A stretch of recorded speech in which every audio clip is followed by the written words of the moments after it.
신약 성경 고린도 후서 6장 1절에서 10절의 말씀. 자, 신약 291쪽입니다. 우리 찾으셨으면은 우리 고린도 후서 6장 1절에서 10절 말씀 같이 합독하겠습니다.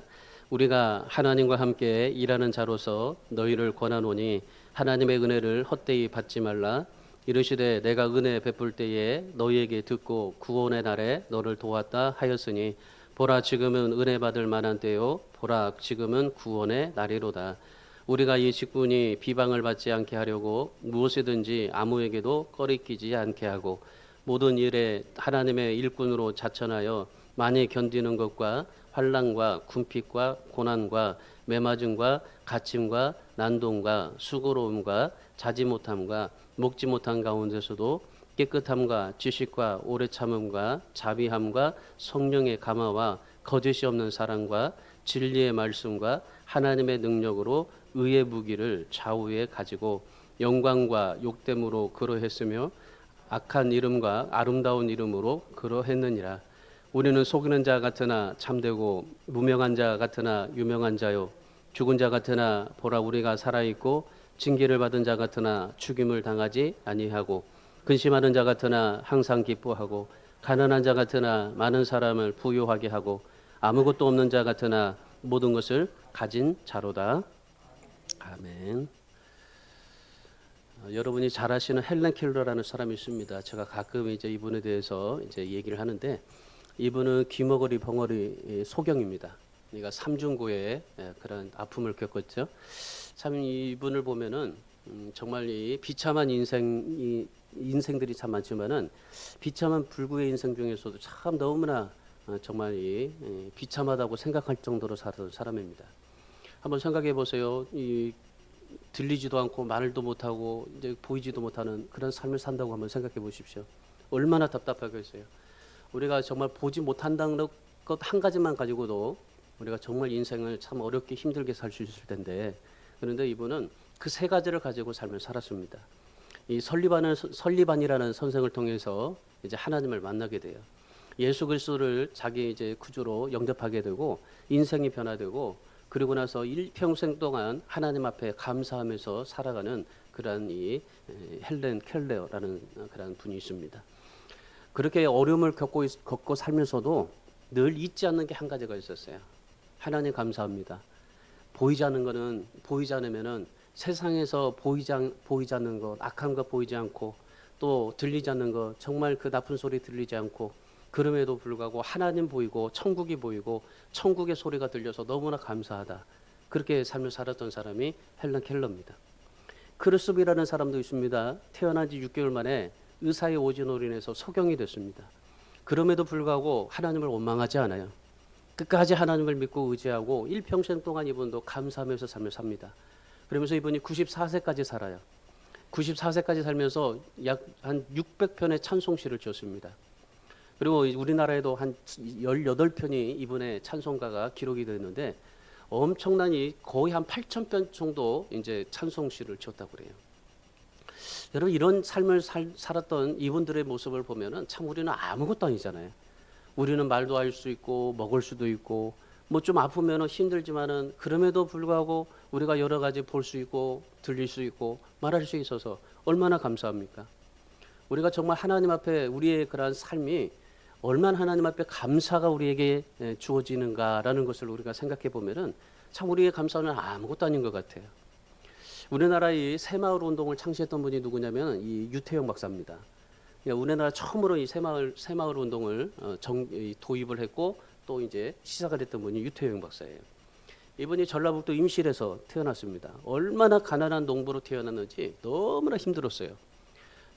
가난에 찌들어가지고 정말 모든 인생이 참 삶이 비참할 정도로 뭐 정말 살고 싶은 마음이 없을 정도로 그렇게 삶을 살았습니다. 근데 이분이 그렇게 어려운 환경 속에서도 이 꿈을 가졌어요. 그게 뭐냐면요. 초등학교 5학년 때 어머니가 교회 가자 해서 새벽 예배에 나간 거예요. 그러니까 초등학교 5학년 때부터 이 유태영 박사가 새벽 예배를 갔어요. 어머니 그 손에 끌려서. 어머니 손에 이제 끌려가지고 새벽 예배를 갔는데 그때마다 무슨 꿈을 가졌냐면은 하나님께서는 구하면 모든 것을 주신다 하는 그런 믿음을 가지고 이분이 꿈을 가진 거예요.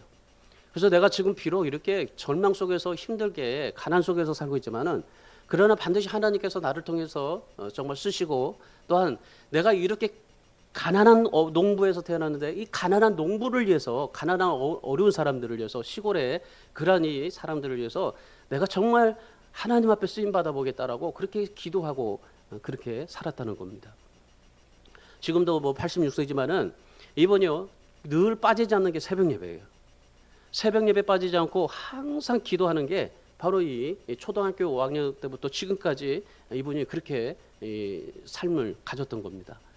매일 굶주림에서 살았어요. 굶주리다 보니까, 가난하다 보니까 어떻게 됩니까? 다른 아이들은 학교에 가야 되잖아요. 근데 이분은 농사를 지을 수밖에 없어요. 노동을 해야 돼요. 그래가지고 초등학교도 겨우 졸업했습니다. 그리고 남들은 다 뭐 정말 그 정상적인 나이에 졸업을 하는데 이분은 18살에 중학교를 졸업해요. 남들은 다 고등학교 졸업할 때 이분은 중학교를 졸업해요. 그만큼 가난해가지고 도저히 이거 배울 수가 없는 거예요.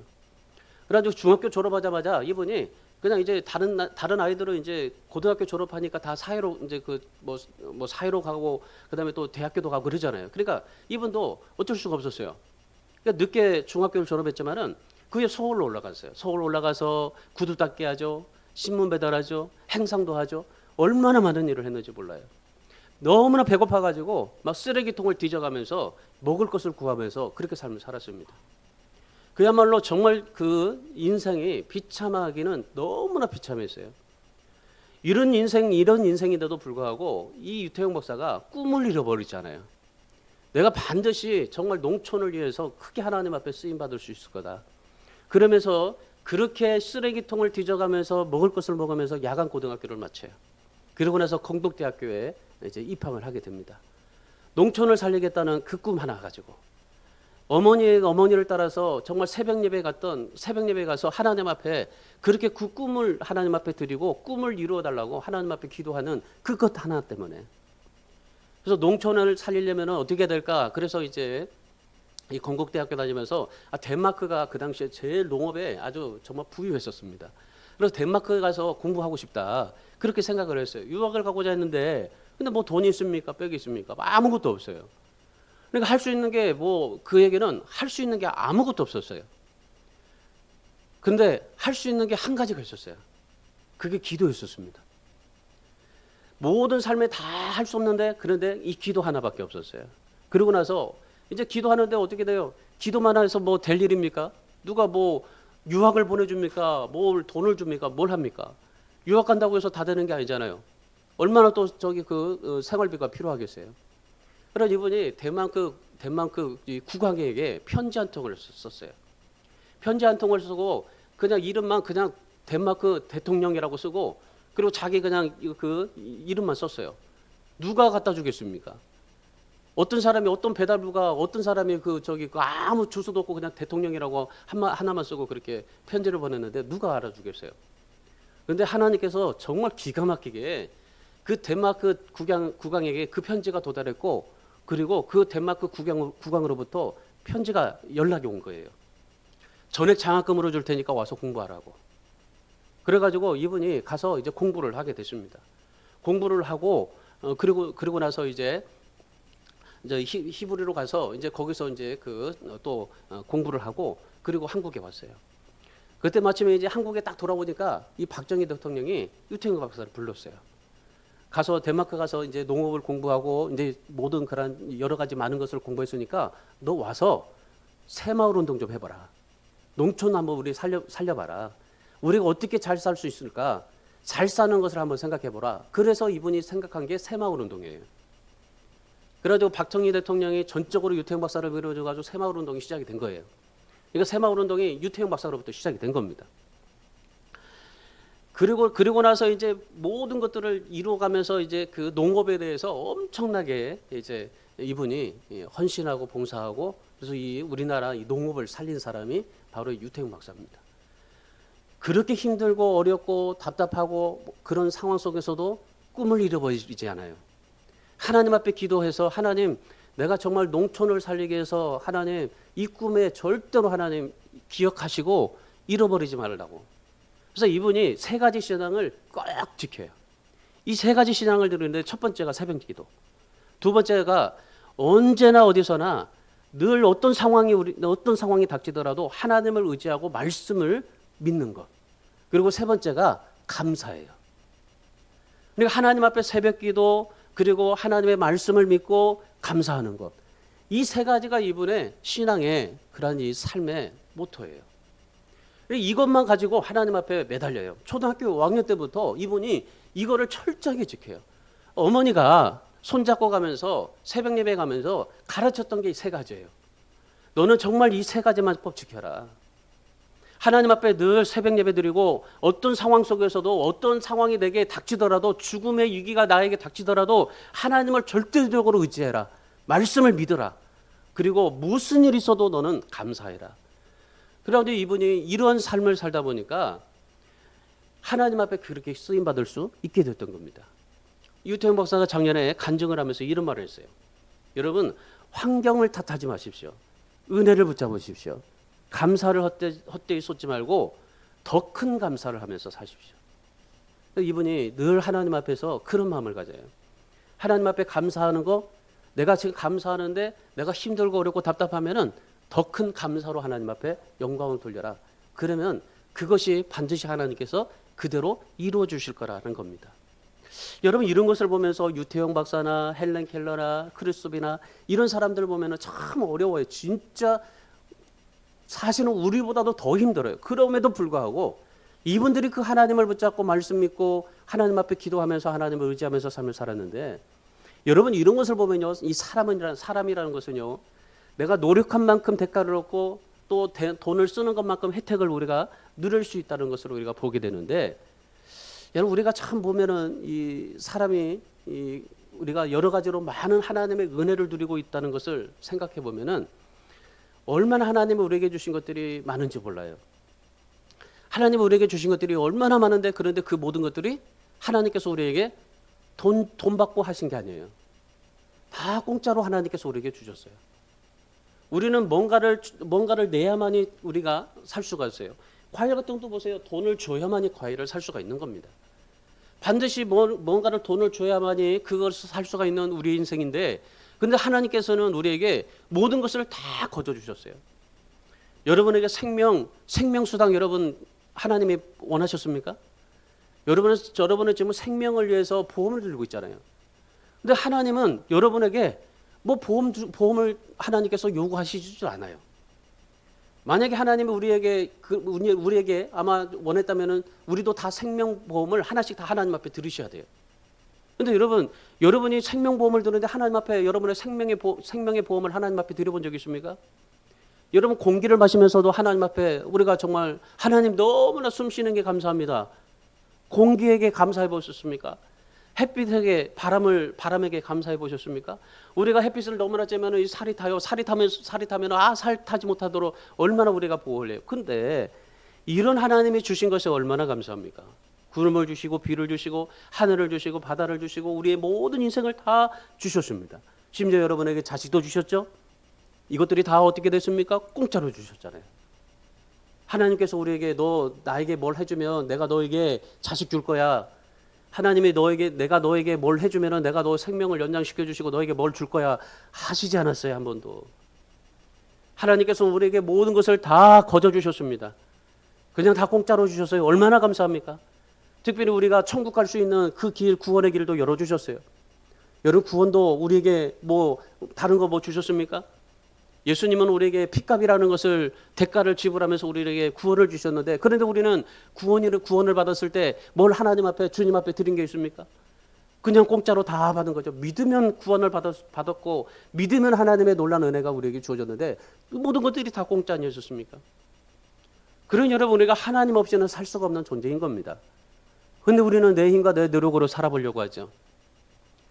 내가 가지고 있는 그러한 힘과 능력으로 얼마든지 내가 모든 것을 해보려고 노력을 하죠. 근데 여러분, 생각해 보세요. 하나님께서 우리의 생명을 거둬가시면 여러분, 작은 코로나 하나로 어땠습니까? 그 자그마한 바이러스가 우리의 모든 삶을 마비시켜 버리잖아요. 여러분, 그만큼 하나님께서 우리에게 정말 이 자그마한 것 하나, 우리에게 이 생명은 우리에게 너무나 작은 것 하나예요. 하나님의 보시기에는. 그럼에도 불구하고 하나님 앞에 우리가 은혜 아니면 살아갈 수 없는 존재인 겁니다. 근데 오늘날 보면은 저도 마찬가지지만은 참 오늘 현대인들이 이 감사를 잊고 살아요. 늘 하나님 앞에 감사를 잊고 살아요. 요즘에 제가 늘 하나님 앞에 정말 하루에도 몇 수십 번씩 그냥 감사합니다 하는데 힘들 때마다 그냥 더 크게 감사를 합니다. 여러분 그리스도인마저도요 하나님이 은혜를 베풀어 주신 것에 감사하지 못하고 삶을 살아갈 때가 참 많습니다. 오늘 본문에 보면은 이 고린도 교회가 나와요. 이 고린도 교회가 하나님의 은혜를 너무나 많이 받았어요. 하나님의 은혜를 너무나 받았는데도 그런데도 하나님 앞에 감사가 없어요. 오늘 본문의 1절의 말씀을 보십시오. 사도 바울이 고린도 교회 성도들에게 뭐라고 말합니까? 하나님의 은혜를 헛되이 받지 말라고 말씀하십니다. 여기서 헛되이 받지 말라는 말은 텅 비었다, 가치 없다, 낭비한다라는 뜻입니다. 그러니까 한마디로 은혜를 쏟지 말라는 겁니다. 하나님이 너에게 은혜를 베풀어 주시고 너에게 하나님의 놀라운 감사거리를 얼마나 그렇게 많이 주셨느냐. 그런데 그 감사를 왜 다 쏟아버리고 살고 있느냐라는 겁니다. 사도 바울이 고린도 성도들에게 왜 이런 말을 할 수 있었을까요? 고린도 교회 성도들이 왜 하나님 앞에 받은 은혜에 감사하지고 왜 하나님 앞에 쏟아버릴 수 있었을까요? 오늘 본문에서 이 고린도 교회가 하나님의 은혜를 받았는데 그 은혜에 감사하지 않고 쏟아버린 그 이유를 사도 바울이 설명해 줍니다.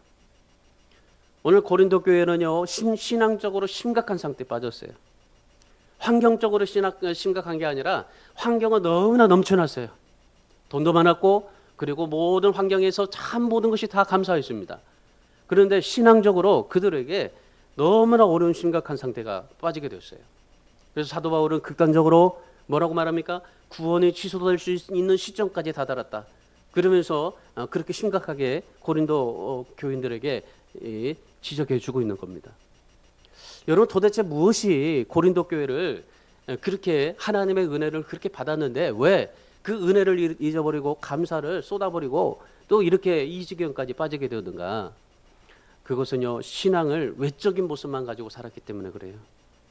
외적인 모습만 가지고 있다 보니까 판단하고 그리고 하나님 앞에 하나님이 진짜 주신 하나님의 은혜를 기억하지 못하고 삶을 살게 됐던 겁니다.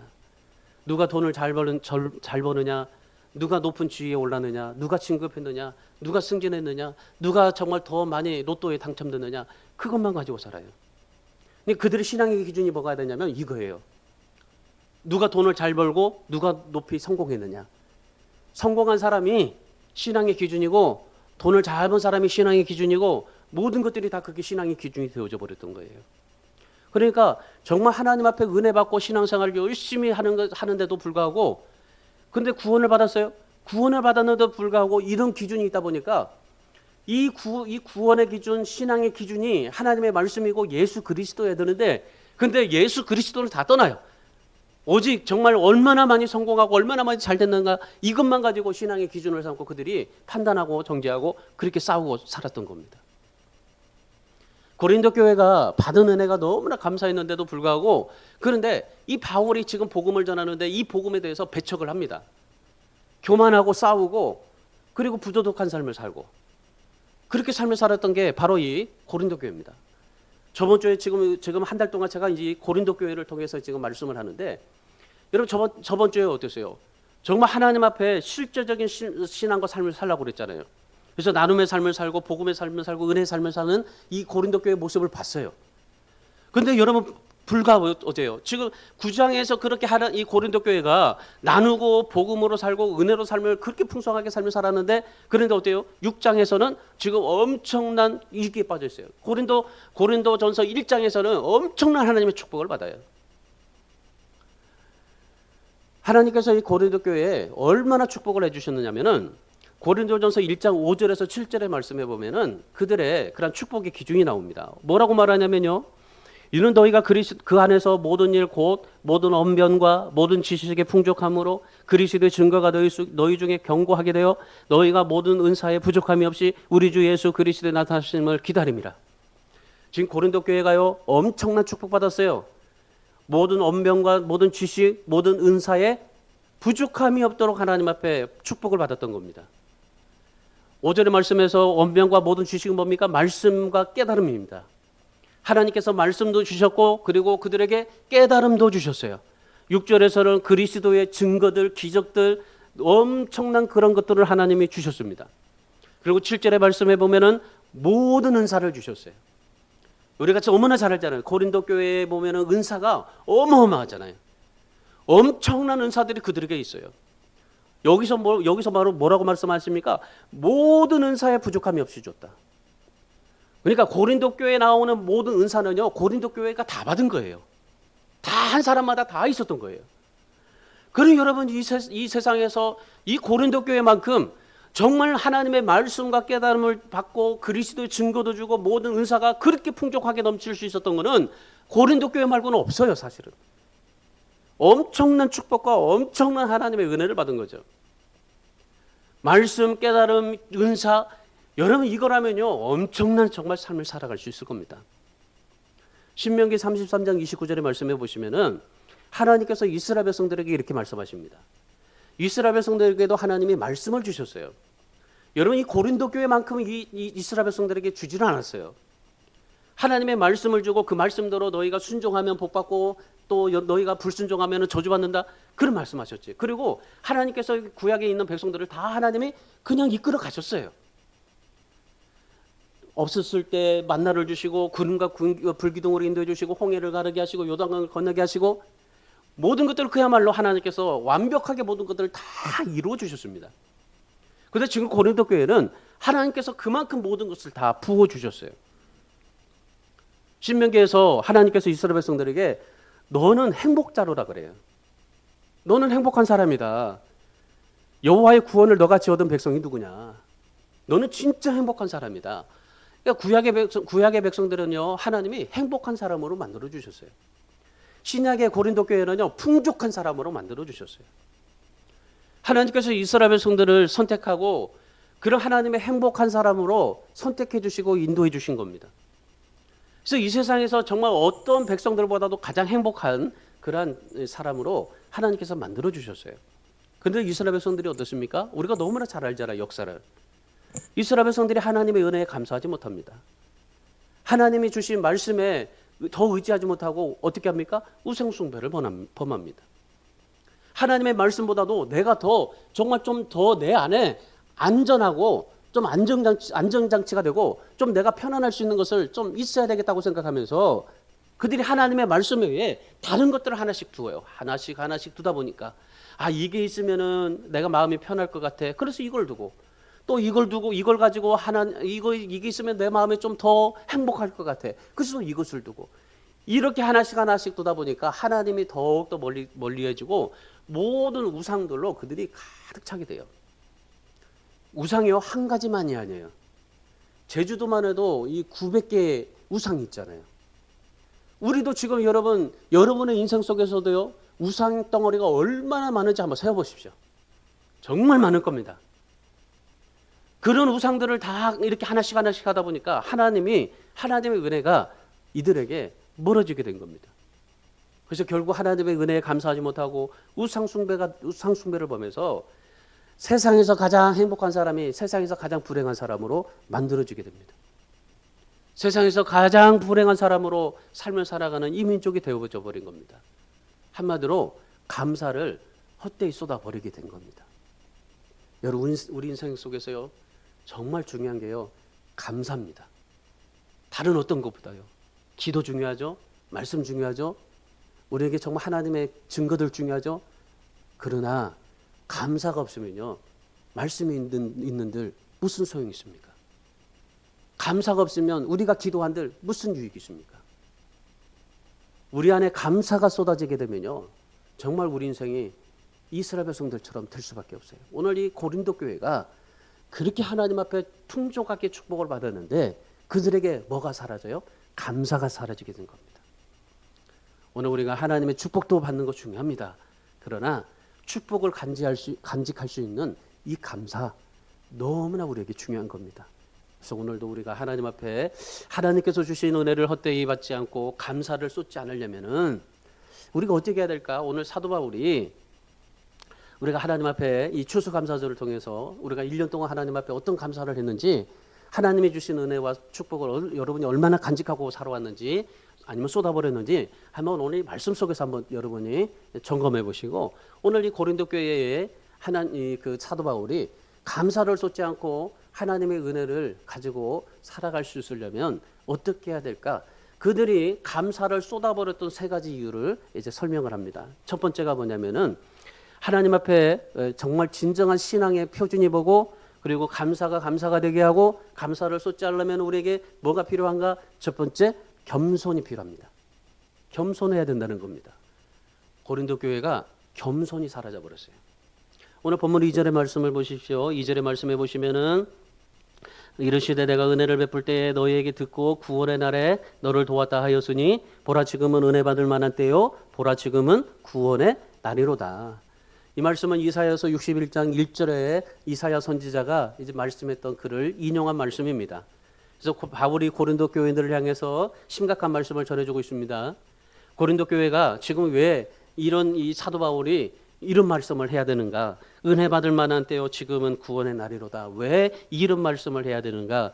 그 고린도 교회가 감사하지 못하고 은혜를 쏟아버렸던 첫 번째 이유, 교만했기 때문이에요.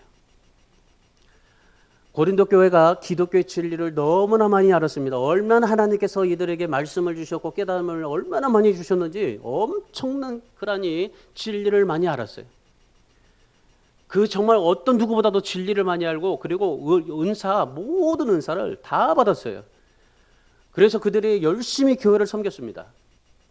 근데 실질적으로 그들이 그렇게 진리를 알고 은사를 받고 교회를 섬기지만은 실질적으로 그들이요 교만해요. 왜 그럴까요? 한 가지입니다. 교만한 이유는 거듭나지 못했기 때문이에요. 거듭나지 못하다 보니까 그들이 교만한 겁니다. 여러분, 정말 거듭난 사람과 거듭나지 못한 사람의 특징이 여기 있는 거예요. 우리가 아무리 진리를 많이 알고 말씀을 많이 알고 기도를 많이 하고 은사를 받고 열심히 하나님 앞에 신앙생활을 한다고 해도요, 내가 진짜 거듭나지 못하면은 교만하게 살 수밖에 없는 거예요. 야고보서 4장 6절에서 하나님은 교만한 자를 물리치시고 겸손한 자에게 은혜를 베풀어 주신다고 말씀을 하십니다. 여러분, 성경에 보면은 요한복음 3장에 니고데모라는 사람이 있어요. 한평생 율법을 가르쳤던 사람입니다. 사회적으로 존경받던 사람입니다. 그런 니고데모였어요. 근데 니고데모가 한밤중에 예수님을 찾아갑니다. 예수님께 찾아가서 어떻게 하면은 정말 거듭날 수 있습니까? 라고 묻습니다. 그들이 정말 한평생 동안 열심히 율법도 가르치고 진리도 많이 알고 열심히 교회도 섬기고 하나님 섬기고 정말 열심히 가지고 있는 은사와 봉사를 하면서 헌신하면서 그렇게 삶을 살았는데, 근데 그에게 뭐가 없어요? 거듭남이라는 그런 이 궁극적인 목적이 그에게 없었던 거예요. 그래서 진짜 거듭나려면 어떻게 해야 됩니까? 주님 앞에 물어본 겁니다. 왜냐하면 한밤중에 갈 수밖에 없어요. 낮에 가면은 어떻게 됩니까? 내가 지금 율법도 가르치고 사회적으로 존경받던 사람인데 낮에 그 주님 앞에 가면은 그 모든 주의를 다 내려놓을 수밖에 없어요. 그러니까 이 니고데모라는 사람이 밤중에 주님 앞에 찾아간 겁니다. 밤중에 찾아가서 어떻게 하면 거듭날 수 있습니까? 물어본 겁니다. 그러니까 요한복음 3장 5절에서 주님께서 그렇게 말씀하신 겁니다. 네가 진짜 거듭나지 않으면 하나님의 나라를 볼 수 없다. 네가 아무리 율법을 가르치고 네가 사회적으로 존경받고 네가 착하고 얼마나 열심히 교회 봉사하고 열심히 삶을 살았다 할지라도 진정 네가 거듭나지 아니하면 하나님의 나라 볼 수 없다. 여러분, 우리가 진짜 하나님 앞에 거듭나야 돼요. 거듭나야 하나님 앞에 신앙생활 제대로 할 수가 있는 겁니다. 여러분, 거듭나지 않으면요, 우리가 진짜 하나님 앞에서 제대로 된 신앙 갖지 못하는 겁니다. 변명할 이유가 없는 겁니다. 니고데모에게 딱 한 가지로 말씀하시는 거예요. 네가 율법을 알았지? 말씀을 알았지? 그러면 그 말씀의 율법에 어디가 뭐가 있는지 어떻게 되는지 그거 알지? 그러지 않아요. 오직 한 가지, 딱 한 가지만 물어봅니다. 네가 진짜 거듭나지 않으면 하나님의 나라 볼 수 없다. 오늘 고린도 교회 성도들이 이렇습니다. 정말 그 엄청난 그런 은혜와 축복을 받았는데, 근데 그들에게 뭐가 없어요? 거듭남이 없어요. 거듭남이 없이 신앙생활 하다 보니까 어떻게 됩니까?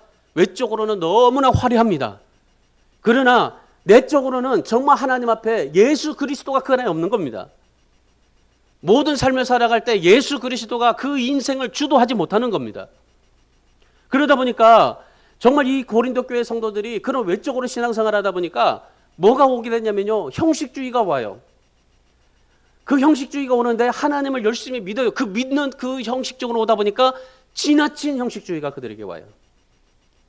그러니까 그 고린도 교회 성도들이 그냥 사람을 보고 외적으로 조건을 판단하고 그 외적으로 모든 조건 속에서 그 신앙의 기준을 세우고 그렇게 삶을 살았던 겁니다.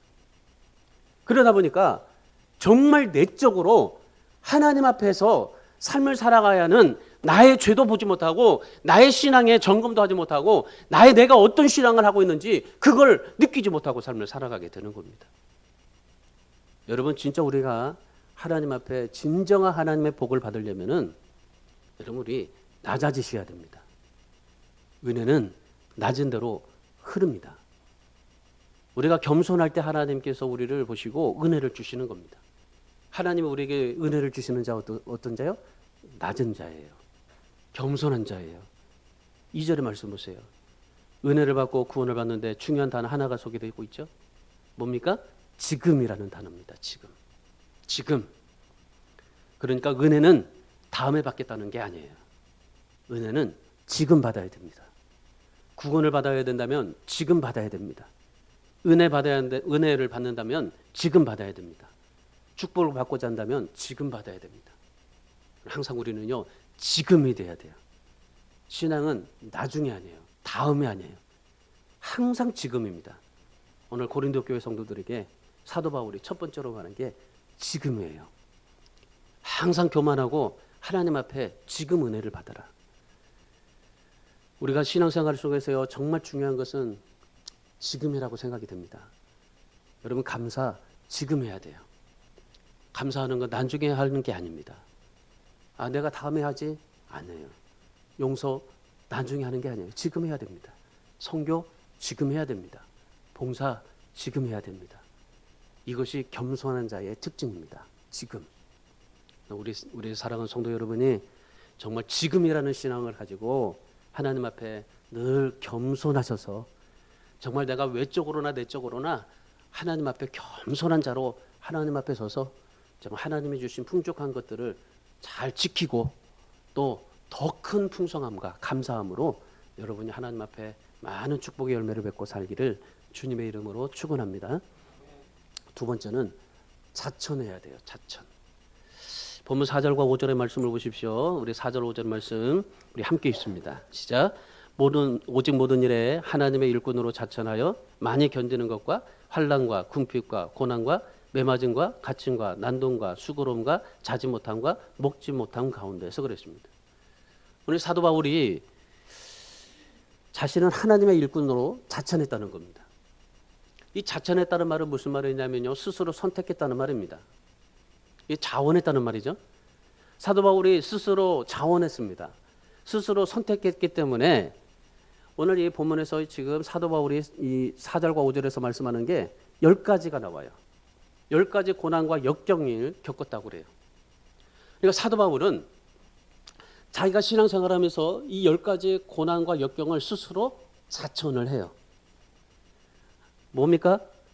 첫 번째 견디는 것, 두 번째 환난, 세 번째 궁핍, 네 번째 고난, 다섯 번째 매맞음, 여섯 번째 갇힘, 일곱 번째 난동, 여덟 번째 수고로움, 아홉 번째 자지 못함, 열 번째 먹지 못함. 이걸요, 이 사도 바울이 스스로 자처해요. 누가 하라고 해서 한 게 아니에요. 주님께서 너 이렇게 내가 너를 이방인 선교사로 부르셨고 너를 이렇게 쓸 거야. 그래서 주님께서 너 이렇게 살아야 돼라고 하지 않아요. 여러분, 어떤 자식에게 너 그렇게 살으라고 말씀합니까? 그런 부모 없습니다. 하나님께서 우리에게 너 그렇게 살아야 돼, 너 고생하고 너 그렇게 힘들게 삶을 살아야 돼 라고 말하지 않아요. 사도 바울은 스스로 자기가 이러한 고난과 역경과 고통을 스스로 자처를 해요. 왜요? 하나님의 일꾼으로 결단하기로 생각하기 때문에. 하나님의 일꾼으로 결단하고 생각하니까 그에게 찾아온 것이 무엇입니까? 부귀와 영화입니까? 아닙니다. 고난과 역경의 세월들입니다. 내가 하나님 앞에 정말 이렇게 살겠다라고 사니까 그에게 이런 10가지의 고난과 고통이 찾아오게 되는 겁니다. 그래서 사도 바울이 고린도 교회 성도들에게 한 가지 질문을 던지는 겁니다. 당신에게도 과연 이런 주님이 있어서 어떤 여건과 고난 속에 있는가? 그 고난과 역경 속에서도 주님과 함께 더불어서 이겨내고 극복하고 삶을 살아가는가? 이걸 질문하고 있어요. 여러분, 우리 시대도 마찬가지입니다. 오늘 이 시대가 우리가 어렵고 힘들지만은 우리가 진짜 예수님처럼 바울처럼 살아가려면요, 우리도 이런 고난과 역경을 스스로 자천할 수 있어야 돼요. 하나님이 나에게 고난을 주고 역경을 주고 질병을 주는 게 아닙니다. 내가 어떠한 상황이 내게 온다 할지라도 그것을 자천해서 자원해서 하나님 앞에 그렇게 살겠다라고 각오하고 결단하고 결심할 때, 그럴 때 하나님께서 그 모든 것들 가운데 하나님이 합력하여 선을 이루게 하신다는 것입니다. 디모데후서 3장 12절에서 그리스도 예수 안에서 경건하게 살고자 하는 자는 박해를 받는다라고 말씀하셔요. 그러니까 이 사도 바울이 그 인생의 고난과 여러 역경 속에서 그가 고백한 게 뭡니까? 내가 경건하게 살고자 하니까 이런 역경과 고난이 내게 오더라라는 것입니다. 내가 하나님 앞에 정말 그리스도인으로 바른 신앙의 삶을 살아보려고 애쓰니까 이런 10가지의 고난과 고통이 오더라라는 것입니다. 반대로 말하면 뭡니까? 내가 그리스도로 안 살기 때문에 내가 이런 것들이 안 오더라는 거죠. 안 올 수는 없지만은, 그런 여러분, 우리가 이런 역경과 고난을 피하려고 애씁니다. 그러나 사도 바울은 스스로 자천해요. 겪어요. 왜? 내가 그리스도인답게, 구원받은 사람답게 경건하게 살고자 하니까 이러한 여러 가지 역경과 고난이 내게 오더라. 근데 그거를 내가 스스로 자천해서 하나님 앞에 삶을 살게 되더라 하는 게 사도 바울의 고백입니다. 여러분, 사도 바울의 모습을 보면 참 이런 고난과 역경 쉽지 않습니다. 우리도 지금 한 가지 고난 속에서 얼마나 힘들어요. 정말 이 우리에게 역경이 찾아오면요, 얼마나 힘든지 모릅니다. 근데 사도 바울이 자원해서 받아요. 그걸 피할 수 있었지만은 피하지 않습니다. 당당하게 그러한 고난을 받고 어려움을 당하고 그런 고통 속에 살아요. 여러분, 바울이 왜 이 10가지 고난을 스스로 받았을까요? 이유를 3절에서 설명합니다. 3절의 말씀 보세요. 우리가 이 직분이 비방을 받지 않게 하려고 무엇이든지 아무에게로 꺼리끼지 않게 하고. 왜요? 직분이 비방을 받지 않게 하려고 했기 때문에. 이 직분이 뭡니까? 복음입니다. 그러니까 복음이 비방을 받지 않게 하려고, 예수 그리스도가 욕되지 않게 하려고, 복음이 비방받지 않게 하려고 사도 바울이 그렇게 이 스스로 10가지 고난을 받으면서 이기고 견디고 하나님 앞에 삶을 살았다. 그렇게 고백하고 있는 겁니다. 사도 바울이 유라굴로라는 풍랑을 만났습니다. 이 풍랑을 만나지 않을 수도 있었어요. 근데 사실 그때 이제 지금 이 배가 출발하면은 이제 도저히 안 된다. 선장이 그렇게 얘기했음에도 불구하고 사도 바울이 가자. 하나님께서 정말 허락하셨고 인도해 주실 거니까 그냥 가자고 했는데 가다 보니까 270몇 명이 풍랑을 만났어요. 14일 동안 다 거의 죽게 되었어요. 그런데 사도 바울이 어떻습니까? 배를 탔어요. 빌립보 감옥에 갇히지 않을 수도 있는데, 근데 갇혀가지고 어떻게 합니까? 거기서도 찬송하고 기도합니다. 그러니까 옥문이 열립니다. 여러분, 이런 수많은 일들을 사도 바울이 스스로 자천합니다. 그러면서 그가 고백한 겁니다. 사도행전 27장 25절의 말씀입니다. 자, 우리 함께 고백하겠습니다. 우리 사도행전 27장 25절 시작. 그러므로 여러분이여 안심하라. 나는 내게 말씀하신 그대로 되리라고 하나님을 믿노라. 이게 사도 바울이 스스로 자천하면서 고백한 말입니다. 나는 내게 말씀하신 그대로 되리라고 하나님을 믿노라. 여러분, 그렇습니다. 스스로 사도 바울이 스스로 자천한 것은 이것 때문입니다. 뭡니까? 그 하나님 믿은 것 때문이에요. 하나님 믿은 것 그거 한 가지밖에 없어요. 바울 속에 살아계신 예수 그리스도, 그 그리스도를 믿은 거 하나밖에 없어요. 그 정말 놀랍게 사도 바울이 엄청난 일을 했지만 사도 바울이 그런 축복받고 그런 삶을 살 수 있었던 한 가지 이유는 바로 하나님 예수 그리스도 때문이었습니다. 이게 신앙의 진수였었어요.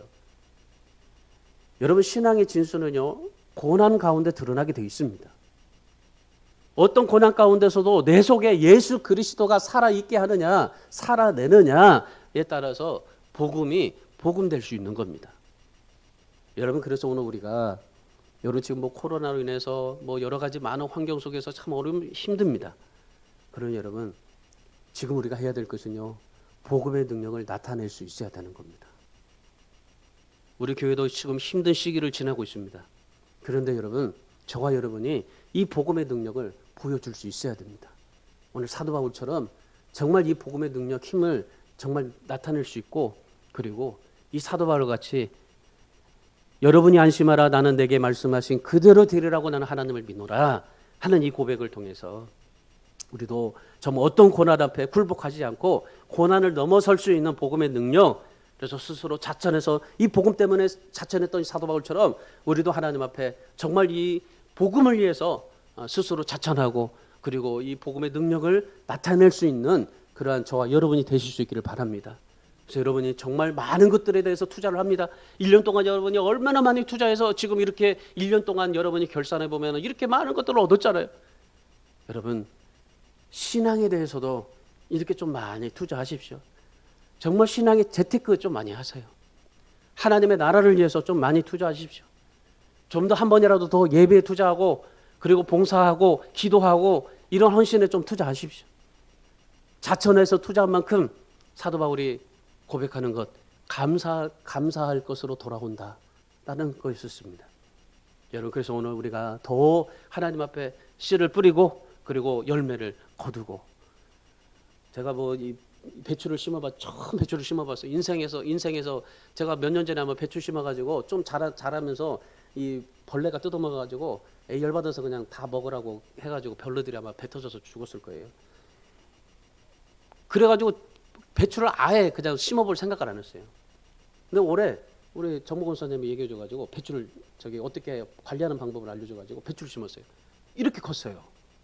옥상의 배추가 엄청나게 커가고 있어요.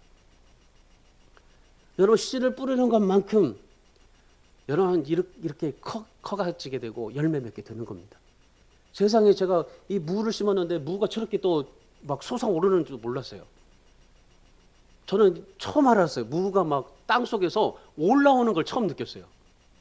제가 옛날에 농사도 지어봤지만은 그걸 못 느꼈는데, 무가 땅 밑으로 내려가야 될 것 같은데, 근데 이 무가 어느 정도 딱 있다가요, 올라와요.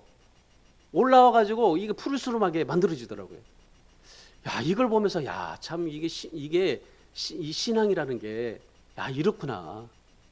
정말 하나님 앞에 우리가 하나님 앞에 이런 씨를 뿌리고 이런 자원하는 마음 갖고 하나님 앞에 이런 신앙을 생활을 해야 되겠구나. 그래서 우리가 정말 첫 번째 겸손하고, 그리고 내가 하나님 앞에 정말 이런 이 여러 가지로 하나님이 주신 것들을 가지고 하나님 앞에 스스로 자천해서 복음을 위해서 하나님 앞에 더 투자하고 하나님 앞에 믿음으로 삶을 살아가는 저와 여러분이 되시기를 주님의 이름으로 축원합니다. 마지막 세 번째는요, 영적인 자질을 갖추셔야 돼요. 본문 6절과 7절 말씀 보십시오.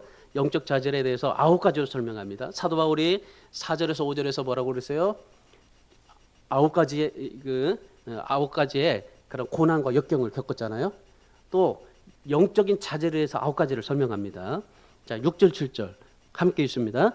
깨끗함과 지식과 오래 참음과 자비함과 성령의 감화와 거짓 없는 사랑과 진리의 말씀과 하나님의 능력으로 의의 무기를 좌우에 가지고. 여기서 지금 9가지 깨끗함, 그다음에 두 번째 지식, 이건 신령한 지식을 말합니다. 세 번째 오래 참음, 네 번째 자비함, 용서를 말해요.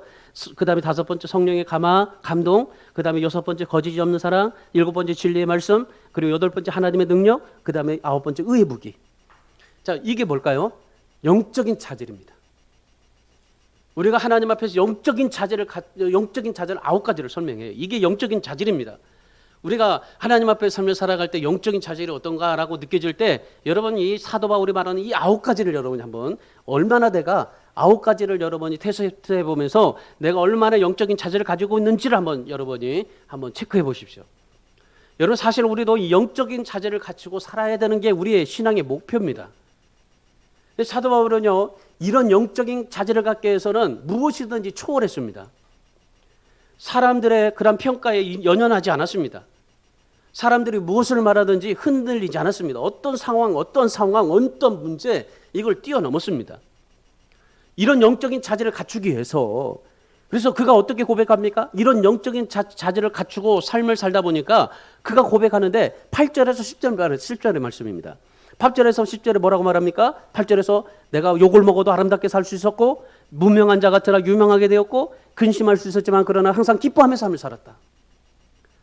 하나님 앞에 이런 영적인 자질을 가지고 삶을 살아가니까 내가 정말 어떠한 욕을 먹어도 그냥 아름답더라. 무명한 자 같은데 그런데 하나님이 유명하게 만들어주더라. 내가 근심해서 너무나 힘들어가지고 정말 고통 속에서 뼈저리게 근심할 수 있지만 그러나 항상 기뻐하게 되더라. 여러분 정말 이 사도 바울의 이 영적인 자질을 갖추는 데 있어서 이 고린도 교회 성도들에게 지금 너희가 해야 될 것은 이런 영적 자질을 갖추는 것이다. 얼마나 외적으로 화려하고 외적으로 너희가 풍성한다고 그렇게 신앙의 평가 기준을 하지 말고 이런 영적인 자질들을 가지고 삶을 살아라. 그런데 여러분 제가 이 말씀을 보면서요, 영적인 자질을 갖추는 데 있어서 한 가지 이 비결을 좀 발견할 수 있었어요. 그게 뭐냐면은 10절 말씀입니다. 10절. 자, 10절에 보면은 근심하는 자 같으나 항상 기뻐하고 가난한 자 같으나 많은 사람을 부유하게 하고 아무것도 없는 자 같으나 모든 것을 가진 자로다. 무엇이겠습니까? 같으나 하고입니다. 뭐뭐 같은데 뭘 하고 해요. 내가 힘들 것 같은데 그런데 기뻐해요. 내가 고통받아서 너무나 좌절하고 싶은데 다시 일어나고 감사가 돼요. 이 사도 바울의 영적 자질의 비밀이 바로 그겁니다. 뭐뭐 같은데 뭐뭐 하고 해요. 근심하는 것 같은데 기뻐하고 가난한 자 같은데 부유하고 아무것도 없는 것 같은데 모든 것을 가지고. 사도 바울의 이런 삶이 어떻게 가능할 수 있었을까요? 한 가지입니다. 나를 죽이고 예수 그리스도를 나타냈기 때문이에요. 그래서 십자가의 복음의 길을 걸어갔다. 사도 바울이 고백한 게 바로 그겁니다. 갈라디아서 2장 20절에서 사도 바울이 그렇게 고백하지 않습니까? 내가 그리스도와 함께 십자가에 못 박혔나니 그런즉 이제는 내가 사는 것이 아니요 오직 내 안에 그리스도께서 사시는 것이라. 이제 내가 육체 가운데 사는 것은 나를 사랑하사 나를 위하여 자기 자신을 버리신 하나님의 아들을 믿는 믿음 안에 사는 것이다. 여러분 이런 영적 자질은요 우리가 돈으로 살 수 없습니다. 이런 영적 자질을 정말 어떠한 어마어마한 돈을 준다 할지라도 살 수가 없어요. 지금 고린도 교회 성도들이 이런 영적 자질이 없으니까 어떻게 합니까? 아무리 돈이 많아도 돈을 주고 살려고 해도 살 수가 없었던 거예요. 이런 영적 자질은 어떻게 생기느냐? 사도 바울이 딱 한 가지 얘기해요. 주님으로 인해 고난을 당할 때 생긴다. 주님으로 인해 고난을 당할 때 이런 영적 자질이 생긴다. 돈과 사회적 지위로 인기로 아무리 애쓰고 산다고 해도 이런 자질은 주어지지 않는다. 고난을 자처하고 고난을 받고 고난 속에서 주님을 나타나면서 살아갈 때 그때 이런 자질들이 하나씩 하나씩 생겨나고 이루어진다. 여러분 오늘 우리가 정말 하나님 앞에 이런 돈과 사회적 지위, 인기로 살지 마시고 눈에 보이지 않는 하나님의 복음을 위해서 말씀을 가지고 하나님 앞에 삶을 살아갈 수 있기를 주님의 이름으로 축원합니다. 오늘 사도 바울이 지금까지 주님으로 인해서 고난받았기 때문에 영광과 욕됨, 악한 이름, 아름다운 이름 다 사도 바울이 얻었어요. 주님의 이름 때문에 오해도 받았어요. 주님 때문에 비판도 받았어요. 주님 때문에 정죄당했습니다. 주님 때문에 사기꾼이라는 소리도 듣고 살았습니다. 주님 때문에. 여러분 하나님의 나라에서 가장 중요한 사람이 있습니다. 세상에서 유명하고 좋아한다고 지켜 세워주지만은 그러나 하나님의 고난받는 종으로 살아가는 사람, 그런 사람이 하늘에서 유명한 사람이 되는 겁니다. 여러분 세상에서 유명한 자가 되지 마시고 하나님의 나라에서 유명한 자가 되시기를 축원합니다. 그러면 내가 날마다 추구해야 됩니다. 고난을 자처해야 됩니다. 고난 속에서 영적 자질이 생기기 때문이에요. 하나님의 나라에서 중요한 사람이 그겁니다. 예, 정말 하나님 앞에 아무리 정말 애써도 할 수 없는 거, 노력하지도 할 수 없는 거, 그런데 이상하게도 살아있게 되고 부유하게 되고 근심하지 않게 되고 기뻐할 수 있는 거, 바로 주님 때문입니다. 사도 바울의 마지막 고백이 무엇입니까? 그러나 아무것도 없는 자 같으나 모든 것을 가진 자로다. 오늘 세상 사람들이 말하는 이 여러 가지 많은 그런 세상의 성공의 비결도 있겠지만은, 그러나 우리는 그러나라고 말할 수 있어야 돼요. 내가 힘들 것 같으나 그러나 다시 하나님 앞에 회복되고 부유하게 될 거다. 하나님 앞에 정말 세상적으로 부유하게 되지 마시고 하늘의 것으로 부유하게 되는 오늘 여러분 되시기를 주님의 이름으로 축원합니다.